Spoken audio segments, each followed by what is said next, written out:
Hello guys, എല്ലാവർക്കും നമ്മുടെ പുതിയൊരു വീഡിയോയിലേക്ക് സ്വാഗതം. അപ്പോൾ നിങ്ങളെല്ലാവരും കാത്തിരുന്നൊരു വീഡിയോ ആണ് കേട്ടോ ഈ വരാൻ പോകുന്നത്. നമ്മളിപ്പോൾ ഉള്ളത് എവിടെയാണെന്ന് വെച്ച് കഴിഞ്ഞാൽ ഗുജറാത്തിലെ ദ്വാരകയിലാണ് ഇപ്പോൾ ഉള്ളത്. ദ്വാരകയിൽ നിന്നും ഒരു 12 കിലോമീറ്റർ മാറിയിട്ടുള്ളൊരു ബീച്ചാണ് ഇത്. ശിവരാജ്പൂർ എന്നാണ് ഈ ബീച്ചിൻ്റെ പേര് പറയുന്നത്.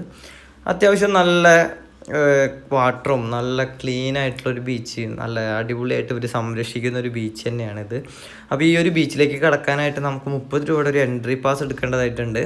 അപ്പോൾ നമ്മളിവിടെ പാസ് എടുക്കാനായിട്ട് വന്നേക്കാണ്. വലിയ തിരക്കൊന്നുമില്ല. പാസ് എടുക്കുന്നിടത്ത് നമുക്ക് വന്നു കഴിഞ്ഞാൽ സ്പോട്ടിൽ തന്നെ എടുത്ത് അങ്ങോട്ട് പോകാനായിട്ട് പറ്റും. ഇന്ന് ഞായറാഴ്ച ആണ്, അതുകൊണ്ട് നല്ല തിരക്കൊക്കെ ഉണ്ട്. ഞായറാഴ്ച എന്ന് പറഞ്ഞിട്ട് വലിയ കാര്യമില്ല. എന്താണെന്ന് വെച്ച് കഴിഞ്ഞാൽ ഇതൊരു ടൂറിസ്റ്റ് പ്ലേസ് ആണ്. ഇവിടെ എല്ലാ ഞായറാഴ്ചയും നല്ല രീതിയിൽ തിരക്കുണ്ടാവും. അപ്പോൾ നമ്മൾ ടിക്കറ്റ് എടുത്തിട്ടുണ്ട്, 2 പേർക്കുള്ള പാസ് എടുത്തിട്ടുണ്ട്. അങ്ങനെ ഇറങ്ങുമ്പോൾ ഇവിടെ ഇൻ്റർലോക്കൊക്കെ ചെയ്ത് നല്ല മനോഹരമായിട്ട് തന്നെ ചെയ്തു വെച്ചിട്ടുണ്ട്. അതുപോലെ തന്നെ നല്ല ബാത്റൂം സൗകര്യങ്ങൾ, ഡ്രസ്സ് ചേഞ്ച് ചെയ്യാനുള്ള സൗകര്യം എല്ലാം ഇവിടെ ഈ ഒരു ഭാഗത്ത് സെറ്റ് ചെയ്തിട്ടുണ്ട്. നല്ല നീറ്റ് ആൻഡ് ക്ലീൻ ആണ് കേട്ടോ. നമുക്ക് ആ ഒരു ഫീൽ ഇവിടെ വരുമ്പോൾ കറക്റ്റായിട്ട് കിട്ടും. അത്രയ്ക്കും ക്ലീൻ ആയിട്ട് തന്നെയാണ് ഈ ഒരു ഭാഗത്തെ ഈ ഒരു ബീച്ച് ഏരിയനെ അവർ കൺട്രോൾ ചെയ്ത് നിൽക്കുന്നത്. അങ്ങനെ നമ്മൾ വീഡിയോ കുറച്ച് ഫാസ്റ്റ് ആക്കിയിട്ടുണ്ട്, അല്ലെങ്കിൽ നിങ്ങൾക്ക് കുറച്ച് ബോറടിക്കും. പിന്നെ എനിക്ക് നടന്ന് കുറച്ച് ബോറടിച്ചു. എന്താ വെച്ചാൽ ഇത്തിരി ദൂരമുണ്ട് ഇവിടെ നിന്ന് അങ്ങോട്ട് നടന്നു പോകാനായിട്ട്. പക്ഷെ പോകാനുള്ള വഴിയൊക്കെ നല്ല രീതിയിൽ അവർ പാവിങ് ഒക്കെ ചെയ്ത് വൃത്തിയാക്കി വെച്ചിട്ടുണ്ട്.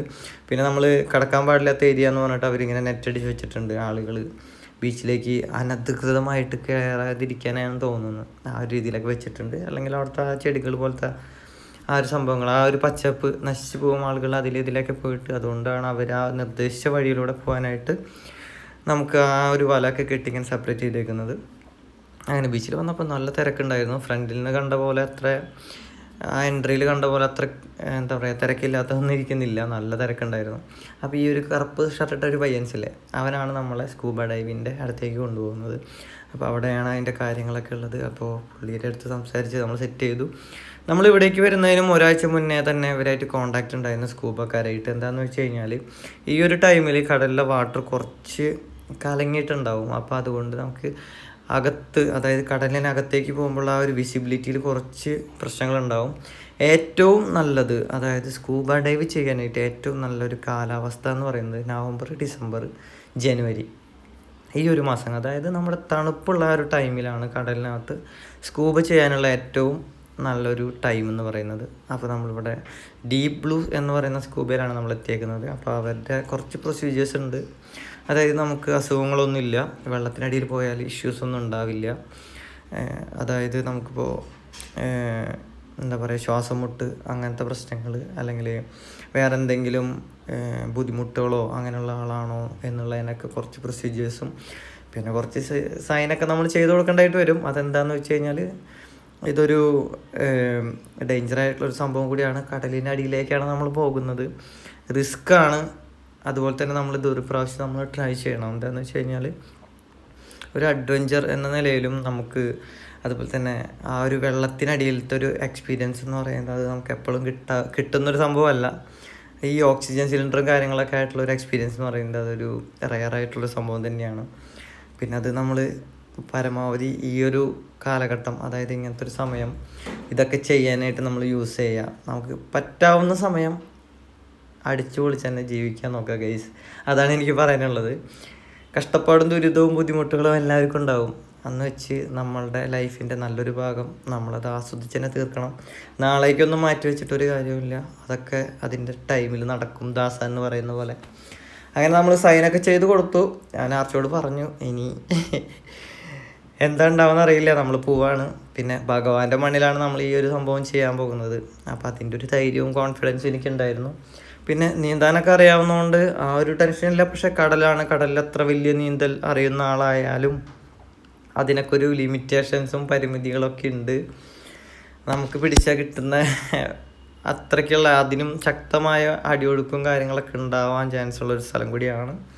പിന്നെ കുറേ സേഫ്റ്റി ഫീച്ചേഴ്സ് ഉണ്ട്. അതുപോലെ തന്നെ ബോട്ടും സൗകര്യങ്ങളും, ഇൻ കേസ് എന്തെങ്കിലും അപകടം ഉണ്ടായാൽ നമ്മുടെ രക്ഷയ്ക്കായിട്ട് ചുറ്റിലും ആളുകളുണ്ട് എന്നതുകൊണ്ട് മാത്രം നമുക്കൊരു ധൈര്യവും ഉണ്ട്. അപ്പോൾ ബോട്ടിലേക്ക് കയറി ഞങ്ങൾ ഇവിടെ നിന്ന് കുറച്ച് ദൂരം അങ്ങോട്ട് മാറിയിട്ടാണ് നമ്മൾ സ്കൂബ ചെയ്യുന്നത്. അപ്പോൾ എൻ്റെ കൂടെ ആർച്ചയുമുണ്ട്. ആദ്യം അവർ പറഞ്ഞു തനിച്ചേ പോകാൻ പറ്റുള്ളൂ, പുറത്തുനിന്ന് ആരെയും കൊണ്ടുപോകാറില്ല എന്നൊക്കെ പറഞ്ഞു. പിന്നെ ആർച്ച ഒറ്റയ്ക്ക് അവിടെ പോസ്റ്റ് ആവുന്നതുകൊണ്ട് മൂപ്പരാളെന്നാൽ കയറിക്കോ കുഴപ്പമില്ല പോയി കണ്ടിട്ട് പോരേന്നൊക്കെ പറഞ്ഞ് അവർ നമ്മളെ രണ്ടുപേരെയും കൂടി കയറ്റി വിട്ടു. അപ്പോൾ നമുക്കൊരു ബോട്ട് റൈഡും കൂടിയും ഇതിൻ്റെ കൂടെ നമുക്ക് ഓഫറായി കിട്ടിയിട്ടുണ്ട്. അത് നമ്മൾ എക്സ്ട്രാ പേ ചെയ്യേണ്ടതാണ്. ശരിക്കും അത് നമുക്ക് പേയബിൾ ഒന്നും ആയില്ല. നമുക്ക് ഫ്രീ ആയിട്ട് തന്നെ കടലിലൂടെ ആർച്ചയ്ക്കൊരു റൈഡ് കൂടി കിട്ടിയിട്ടുണ്ട്.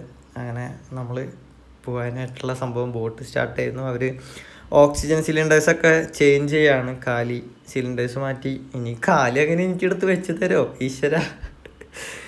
അപ്പോൾ നമ്മൾ പോവാണ്. ബോട്ട് സ്റ്റാർട്ടാക്കിയിട്ടുണ്ട് അവർ. അപ്പോൾ കടലിലത്തെ ഒരു യാത്ര എന്ന് പറയുന്നത് അത് അടിപൊളിയാണ്. നല്ല ഒലച്ചിലും ആ ഒരു കലി തുള്ളിയുള്ള വെള്ളത്തിൻ്റെ ആ വരവും ഒക്കെ. എനിക്കൊരു ചെറിയൊരു പേടി ഉണ്ടായിരുന്നു മൊബൈൽ എങ്ങനെ അടിച്ചു പോകുന്നുള്ളത്. ഉപ്പുവെള്ളം നൈസായിട്ട് തെറിച്ച് വരുന്നുണ്ട്. നമ്മുടെ ചെറിയ ബോട്ടാണല്ലോ, അതിങ്ങനെ പോകുമ്പോൾ തിരമാല ഇങ്ങനെ ഒന്ന് അടിച്ചിട്ട് ക്യാമറയിലേക്കും ഫോണിലേക്കൊക്കെ വെള്ളം തെറിക്കുന്നുണ്ടായിരുന്നു. ആ ഒരു ചെറിയൊരു പേടി ഉണ്ടായിരുന്നു. പക്ഷേ ദൈവാനുഗ്രഹം കൊണ്ട് അങ്ങനെയൊന്നും പറ്റില്ല. ഈ ചേട്ടനാണ് നമ്മളെ ബോട്ടിൻ്റെ ഡ്രൈവർ. അപ്പോൾ അവിടെ ചെല്ലുമ്പോൾ അവിടെ വേറെ 2 ബോട്ടുകളുണ്ട് ചെറുത്. അപ്പോൾ അതിനകത്ത് നമുക്കൊരു ട്രെയിനർ ഉണ്ടാവും നമ്മളുടെ കൂടെ വെള്ളത്തിലേക്ക് വരാനായിട്ടുള്ളത്. പുള്ളി നമുക്ക് കുറച്ച് കാര്യങ്ങളൊക്കെ ഇങ്ങനെ കാണിച്ചു തരും. പുള്ളി പോകുന്നതൊക്കെ നമുക്ക് കാണിച്ചു തരും. അതുപോലെ തന്നെ നമുക്ക് അണ്ടർ വാട്ടർ ക്യാമറയും കൊണ്ടാണ് നമ്മൾ വന്നേക്കുന്നത് ഈ ഒരു വിഷ്വൽ നിങ്ങൾക്ക് കാണിക്കാനായിട്ട്. അപ്പോൾ അവർ പറഞ്ഞു നിങ്ങളുടെ ക്യാമറ എടുക്കണം എന്നില്ല. എന്താണെന്ന് വെച്ച് കഴിഞ്ഞാൽ ഇൻ കേസ് അത് വെള്ളത്തിൽ പോയി കഴിഞ്ഞാൽ ചിലപ്പോൾ നമുക്കത് കിട്ടിയെന്ന് വരില്ല. അവരുടെ ഒരു ക്യാമറ ഉണ്ട്, ഞങ്ങളത് വെച്ച് വേണമെങ്കിൽ എടുത്തു തരാം.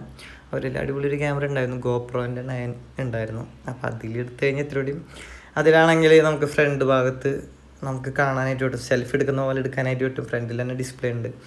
അപ്പോൾ ആ ഒരു ഗുണവും പിന്നെ അവരത് ടൈ ചെയ്തിട്ടുണ്ട്, അവരുടെ ജാക്കറ്റിൽ ടൈ ചെയ്ത് വെച്ചേക്കാണ് ആ ഒരു ക്യാമറ. അപ്പോൾ ആ ഒരു ഫ്യൂച്ചറും കൂടി ഉള്ളതുകൊണ്ട് നമ്മൾ നമ്മുടെ ക്യാമറ എടുത്തില്ല. നമ്മൾ ഈ ഒരു ഭാഗം നമ്മുടെ ഫോണിൽ തന്നെയാണ് നമ്മൾ ഷൂട്ട് ചെയ്തത്. അങ്ങനെ അവർ കുറച്ച് നമുക്ക് ട്രെയിനിങ് കാര്യങ്ങളൊക്കെ തരുന്നുണ്ട്. കടലിനടിയിൽ പോയി കഴിഞ്ഞാൽ നമുക്ക് ഒരിക്കലും സംസാരിക്കാൻ പറ്റില്ല. അങ്ങോട്ടും ഇങ്ങോട്ടുള്ള കമ്മ്യൂണിക്കേഷൻ നമ്മൾ ആക്ഷൻ വഴിയാണ് കാണിക്കേണ്ടത്. പിന്നെ ഓക്സിജൻ സിലിണ്ടർ നമ്മൾ ഐ മാസ്ക് പോലത്തെ സംഭവം വെക്കുമ്പോൾ, അതിൻ്റെ പേര് എനിക്ക് കറക്റ്റ് അറിയില്ല, അതുകൊണ്ടാണ് അങ്ങനെ പറയുന്നത്. ആർക്കെങ്കിലും അറിയാമെന്നുണ്ടെങ്കിൽ കമൻറ്റ് ചെയ്യുക. അപ്പോൾ അത് വെച്ച് കഴിഞ്ഞ് കഴിഞ്ഞാൽ നമ്മുടെ കണ്ണ്, മൂക്ക് ഇത് മൊത്തം കവറാവും. വെള്ളം അതുപോലെ തന്നെ എയർ, ഇത് രണ്ടും നമ്മുടെ ആ ഒരു കണ്ണിൻ്റെ മൂക്കിൻ്റെ പാർട്സിൽ കൂടെ വരില്ല. അപ്പോൾ ശ്വാസം എടുക്കേണ്ടത് നമ്മൾ വായിലൂടെ എടുക്കണം. ഈ ഒരു മാസ്ക് വെച്ച് കഴിഞ്ഞാൽ കറക്റ്റ് നമ്മുടെ മൂക്ക് കൂടി അടഞ്ഞു പോകും, അതിനകത്തേക്ക് വെള്ളം കയറില്ല. അതുപോലെ തന്നെ നമ്മൾ ഓക്സിജൻ സിലിണ്ടർ ആ ഒരു പൈപ്പ് നമ്മുടെ വായിലേക്ക് വെക്കുമ്പോൾ നമ്മളത് ബ്രീത്ത് ഇൻ ചെയ്യുമ്പോൾ നോർമലി നമ്മൾ വായിലൂടെ ശ്വാസം എടുക്കുന്ന പോലെ തന്നെ എടുക്കണം. ഔട്ട് ചെയ്യുമ്പോൾ നമ്മൾ പല്ല് കൊണ്ട് ആ ഒരു ഓക്സിജൻ സിലിണ്ടർ അവിടെ 2 സാധനങ്ങളുണ്ട് കടിക്കാനായിട്ട്. അപ്പോൾ അതിൽ നൈസായിട്ട് കടിച്ച് കഴിഞ്ഞിട്ട് വേണം നമ്മൾ ബ്രീത്ത് ഔട്ട് ചെയ്യാനായിട്ട്. അപ്പോൾ അത് നമുക്ക് ആദ്യം ഇവർ നമ്മുടെ ജാക്കറ്റൊക്കെ ഇട്ട് സെറ്റ് ആയതിനു ശേഷം അവർ നമുക്ക് അതിനൊരു ട്രെയിനിങ് തരും, ഇങ്ങനെയാണ് ചെയ്യേണ്ടതെന്ന് പറഞ്ഞിട്ട്. പിന്നെ കുറച്ച് കോഡുകളാണ്. നമ്മൾക്ക് എന്തെങ്കിലും ബുദ്ധിമുട്ട് തോന്നിക്കഴിഞ്ഞാൽ എമർജൻസി ആയിട്ട് നമുക്ക് പോകാനായിട്ട്, അതായത് മുകളിലേക്ക് പൊന്താനായിട്ട് നമ്മുടെ ജാക്കറ്റിലൊരു ബട്ടൺ ഉണ്ട്. അപ്പോൾ അത് പ്രസ് ചെയ്ത് കഴിഞ്ഞ് കഴിഞ്ഞാൽ നമ്മുടെ ചുറ്റിലൊരു എയർ ബാഗ് പോലത്തെ സംഭവമാണ് ഈ ഒരു ടൈ ചെയ്യുന്നത്. അതിനകത്തേക്ക് ഈ ഓക്സിജൻ ഫില്ലാവുകയും പെട്ടെന്ന് തന്നെ നമ്മൾ മുകളിലേക്ക് നിറഞ്ഞ് പോരും. അതൊക്കെ അവർ പറഞ്ഞൊന്നും കറക്റ്റായിട്ട് നമ്മൾ ചെയ്ത് നോക്കിയിട്ടില്ല. അത് നമുക്ക് അടിയിൽ വെച്ചിട്ട് നമുക്ക് ചെയ്ത് നോക്കാം. അതൊക്കെയാണ് പറഞ്ഞിരുന്നത്. പിന്നെ നമ്മളെ ഓക്സിജൻ ചാലുവാക്കുന്നുണ്ട്. അപ്പോൾ എന്നോടൊന്ന് ട്രൈ ചെയ്യാൻ പറഞ്ഞു. ബ്രീത്ത് ഇൻ ചെയ്തും ബ്രീത്ത് ഔട്ട് ചെയ്തൊന്ന് സെറ്റായോ എന്ന് ചോദിച്ചു. ഇങ്ങനെ ഇരുത്തിയിട്ട് ഇവരെന്താ ചെയ്യുന്നത് വെച്ച് കഴിഞ്ഞാൽ അത് അമർത്തി പിടിക്കാൻ പറഞ്ഞിട്ട് ഒറ്റ തല കുത്തിയിട്ട് നമ്മളെ വെള്ളത്തിൻ്റെ അടിയിലേക്ക് ഇടും. അങ്ങനെ ഇട്ടു. ആ ഒരു ടൈമിൽ വീഡിയോ എടുക്കാൻ പറഞ്ഞ ആൾ നൈസായിട്ട് ഫോട്ടോ എടുക്കാൻ പോയതുകൊണ്ട് ആ ഒരു തള്ളിയിട്ടത് കറക്റ്റ് കിട്ടിയില്ല. അപ്പോൾ ഇതാണ് നമ്മുടെ ട്രെയിനർ. അപ്പോൾ വേറൊരാൾ കൂടി ഉണ്ട് ട്രെയിനറായിട്ട്. അപ്പോൾ ഞാൻ ഇനി അടിയിലേക്ക് പോകുന്നതിന് മുന്നേ പുള്ളിയായിട്ട് കുറച്ച് കാര്യങ്ങൾ പുള്ളി എനിക്ക് പറഞ്ഞു തരാണ്. ഇന്ന പോലെയൊക്കെയാണ് അടിയിലുണ്ടാവുക. പിന്നെ മീനുകൾ വന്നു കഴിഞ്ഞാൽ പേടിക്കരുത്. ചിലപ്പോൾ മേ ബി ഇത്തിരി വലിയ മീനുകൾ, അത്ര വലുതൊന്നല്ല, സ്രാവൊന്നല്ല, വലിപ്പമുള്ളത് വന്നാലും അതൊന്നും ചെയ്യില്ല, പേടിക്കരുത്. ഒരിക്കലും ഈ മാസ്ക്, അതായത് വായിൽ വെച്ചുള്ള പൈപ്പ് ഊരരുത്. എന്തെങ്കിലും ബുദ്ധിമുട്ടുണ്ടെങ്കിൽ ആക്ഷൻ കാണിച്ചാൽ മതി. അപ്പോൾ അവർ അതിനുള്ള എമർജൻസി എന്തെങ്കിലും ഉണ്ടെങ്കിൽ അവർ ചെയ്തോളാം. പിന്നെ ഇവിടേക്ക് വരുമ്പോൾ നമ്മൾ ഇവിടെ എത്തിക്കഴിഞ്ഞിട്ട് നമ്മൾ സ്കൂബ ചെയ്യുന്നില്ല, എനിക്ക് പേടിയാണെന്ന് പറഞ്ഞു കഴിഞ്ഞാൽ നമുക്ക് പൈസ ഒന്നും തിരിച്ച് കിട്ടില്ല. അത് അവർ പ്രത്യേകം പറഞ്ഞു. നിങ്ങളിപ്പോൾ പേ ചെയ്ത് കഴിഞ്ഞ് കഴിഞ്ഞാൽ അവിടെ ചെന്നിട്ട് നിങ്ങൾക്ക് പറ്റില്ല എന്ന് പറഞ്ഞു കഴിഞ്ഞാൽ നമ്മൾ പേയ്മെൻറ്റ് തിരിച്ചൊന്നും തരില്ല എന്നുള്ള രീതി അവർ പറഞ്ഞു. നമുക്ക് കുഴപ്പമില്ല. അങ്ങനെ നമ്മൾ അടിയിലേക്ക് പോയിട്ടോ. അടിയിലേക്ക് പോയതിൻ്റെ ഇനി വിഷ്വൽസാണ് നിങ്ങളിനി കാണാൻ പോകുന്നത്. ശരിക്കും ഞാൻ വളരെ എക്സൈറ്റഡ് ആണ്. ഇതൊരു എൻ്റെ ജീവിതത്തിൽ ആദ്യമായിട്ടുള്ളവർക്ക് ഉണ്ടാവാറുണ്ട്. അപ്പോൾ ആ ഒരു അനുഭവം വെച്ചിട്ടാണ്. ഇനി ഇതിനകത്തുള്ളത് ഞാനാണെന്ന് അറിയാൻ വേണ്ടിയിട്ട് നിങ്ങൾക്ക് എൻ്റെ വെഡ്ഡിങ് റിങ് ഒന്ന് കാണിച്ചിരുന്നുണ്ട്. എന്താണെന്ന് വെച്ച് കഴിഞ്ഞാൽ വെള്ളത്തിനടിയിൽ എങ്ങനെയാണ് വിസിബിലിറ്റി ചെറുതായിട്ട് നമുക്ക് ആ GoProയിലെ ഫ്രണ്ടിലൊക്കെ നമുക്ക് കാണാം. ഞാൻ അങ്ങോട്ട് നോക്കി നിൽക്കുന്നത് എന്താണെന്ന് വെച്ച് കഴിഞ്ഞാൽ മീനുകൾ പോകുന്നുണ്ട് കേട്ടോ. അത് കുഞ്ഞു കുഞ്ഞു പൊടിമീനുകളായിരുന്നു. പിന്നെ കുറച്ച് കഴിഞ്ഞപ്പോൾ കുറച്ചുകൂടി വലിയ ഐറ്റംസ് വന്നു. നല്ലൊരു അനുഭവമായിരുന്നു, അടിപൊളി. എന്താ പറയുക, ഇത് നിങ്ങൾ അനുഭവിച്ച് തന്നെ അറിയണം. നമുക്ക് പറയുന്നതിനേക്കാളും സൂപ്പർ അനുഭവിക്കണം എന്ന് പറയില്ല, ആ ഒരു സംഭവം തന്നെയാണ്. അപ്പോൾ ഇത് കണ്ടോ, അടിയിലത്തെ ആ ഒരു ചെരൽ അങ്ങനത്തെ ഒരു ടൈപ്പ് 20 അടിയോളം താഴ്ചയുണ്ട് കേട്ടോ നമ്മൾ ഇപ്പോൾ വന്നുള്ള ഈ ഒരു സ്ഥലത്ത്. മീനുകളുടെ ഭംഗി എന്ന് പറയാനായിട്ട് ഈ ഒരു രീതിയിൽ മീനുകളെ നമുക്ക് കാണാൻ ഇങ്ങനെ വന്നാൽ തന്നെ പറ്റുള്ളൂ. എൻ്റെ ഫസ്റ്റ് എക്സ്പീരിയൻസ് ആണ് ഈ ഒരു സ്കൂബ എന്ന് പറയുന്നത്. അപ്പോൾ കുഞ്ഞു കുഞ്ഞു മീനുകൾ ഇവിടെയുണ്ട്. ഒന്നും കൂടി നിങ്ങൾക്ക് ഞാൻ എൻ്റെ വെഡ്ഡിങ് റിങ് കാണിച്ചു തരാണ്. എന്താണെന്ന് വെച്ച് കഴിഞ്ഞാൽ ഈ ഒരു സംഭവങ്ങളൊക്കെ വെച്ച കാരണം ഇത് ഞാൻ തന്നെയാണോ എന്ന് നിങ്ങൾക്ക് മനസ്സിലാവണ്ടേ, അതുകൊണ്ടാണ് കേട്ടോ, വേറൊന്നും വിചാരിക്കരുത്. അങ്ങനെ നമ്മുടെ ഇതാണ് അണ്ടർ വാട്ടർ സീൻ എന്ന് പറയുന്നത്. അപ്പോൾ കൃഷ്ണൻ്റെ ആ ഒരു അമ്പലത്തിൻ്റെ ഭാഗം ഇവിടെ നിന്ന് ഒരു 9 കിലോമീറ്റർ കൂടി ഉള്ളിലേക്ക് മാറിയിട്ടാണ് ഉള്ളത്. ഈ ഒരു ഭാഗത്തല്ല, അവിടെ പ്രൊട്ടക്റ്റഡ് ഏരിയ ആണ്. അപ്പോൾ അങ്ങോട്ടേക്കൊന്നും പോകില്ല. നമ്മൾ പോവാണ് മുകളിലേക്ക് കേട്ടോ. അപ്പോൾ ഏകദേശം നമ്മൾ മുകളിലേക്ക് പയ്യെ പോയിട്ടുണ്ട്.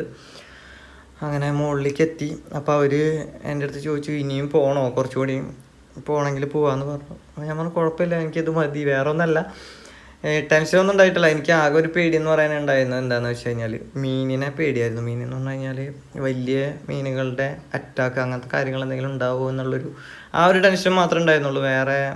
വേറൊരു ടെൻഷൻ അല്ലെങ്കിൽ എന്തെങ്കിലും ജീവികളുടെ ഉപദ്രവം അങ്ങനത്തെ മാത്രമേ ഉണ്ടായിരുന്നുള്ളൂ. വേറെ പ്രശ്നങ്ങളൊന്നും ഉണ്ടായിരുന്നില്ല.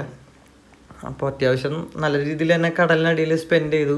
പിന്നെ ആരുടെ അടുത്തും മിണ്ടാനും പറയാനൊന്നും ഇല്ല. കടലിലെ കാഴ്ചകൾ ഇങ്ങനെ കണ്ടടി കൂടെ നടക്കണമെങ്കിൽ നടക്കാം, നീന്തണമെങ്കിൽ നീന്താം, അങ്ങനത്തെ ഒരു കാര്യം മാത്രമേ ഉണ്ടായിരുന്നുള്ളൂ അതിനകത്ത്. പിന്നെ കുറച്ചിങ്ങനത്തെ പൂപ്പൽസ് കാര്യങ്ങളൊക്കെ നമുക്ക് കാണാം. അത്ര മാത്രമേ കടലിനടിയിലത്തെ കാഴ്ച എന്ന് പറയാനായിട്ടുള്ളൂ. ഇനി നമ്മളുടെ മ്യൂസിയം, അതായത് കടലിനടിയിലെ മ്യൂസിയം വരുമ്പോഴുള്ള കാഴ്ച അത് കാണാൻ ഞാൻ എന്തായാലും വരും ഇവിടെ.